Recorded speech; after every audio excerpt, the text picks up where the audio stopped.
We hear Jesus teach in our gospel reading today. He said, just as Noah was in the belly of the whale 3 days and 3 nights, so will the Son of Man be in the heart of the earth 3 days and 3 nights.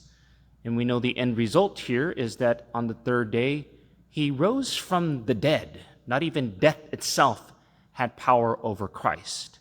And as he's referencing here that he's going to be in the earth for 3 days, and we know that he rose from the dead, it would be quite beneficial for us to know what is called the qualities of the resurrected body. There are many saints and early church fathers who are in agreement as what to speculate the resurrected body will be able to do in the kingdom of heaven. This speculation is based on certain images in the Bible. And so I will just mention 4 main ones. The first one I'm going to mention is called impassibility, which means that in heaven, there will be no more pain, no more sorrow, no more tears, no more headaches, no more cancer, you name it. If you have stock in a pharmaceutical company, I recommend that you get rid of it before you go to heaven because those stocks don't do well there. The second one I'm going to mention is called brightness, which means that in heaven, the body will actually be bright like the sun. This is why in religious art, you see above the heads of saints halos, which is usually the color white or gold. That is to represent that the body in heaven is to be bright like the sun. Another quality is called subtlety, which means that in heaven, the body will be free from the things that refrain the body here on earth. We know that here on earth, our body has physical limitations. So, for example, I can't just jump from the top of the church over to Grand Rapids. I can't do that because, again, my body has physical limitations. Our body won't have physical limitations in heaven because our bodies will be like the angels. Jesus Christ taught this in the Gospel of Luke when he spoke about the resurrection of the dead. We know that the angels are pure spirits. They don't have corporal bodies, and therefore they don't have those limitations like we do here on earth. So again, if our body is going to be like the angels in heaven, it won't have those physical limitations.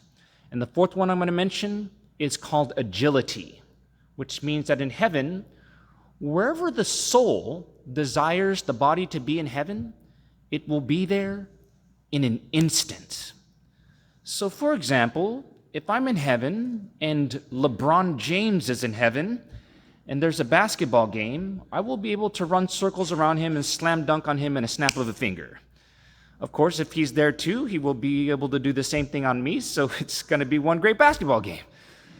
Now, why would it be reasonable for us to believe this? Well, we see that Jesus Christ was able to do this in his resurrected body when he rose from the dead.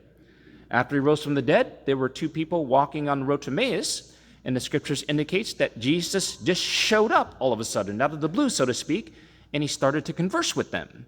And after Jesus offered mass for them, the scriptures indicates that Jesus disappeared from their sight.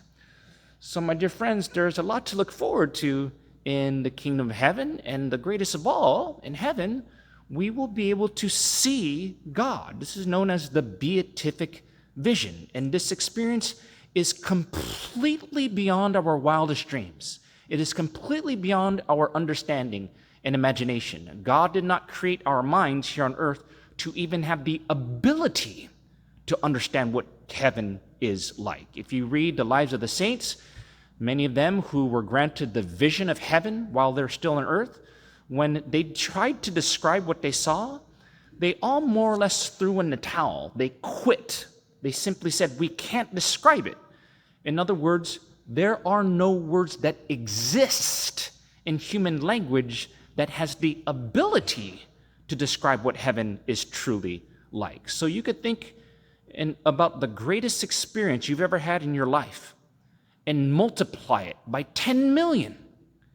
And even that would fall short of what the experience of the kingdom of heaven and the beatific vision is in heaven. For the scriptures itself says that no eye has seen, nor ear heard, nor has it ever conceived in the heart of man what God has prepared for those who love him. So my dear friends, it's true, heaven is worth everything. It's worth more than gaining the whole world. And so we gather our hearts here today at this holy sacrifice of the Mass begging and beseeching the Lord the graces, especially for the grace of perseverance, that we may persevere in his sanctifying grace until the end. Let us participate in this Mass if it were first, our last, and our only Mass.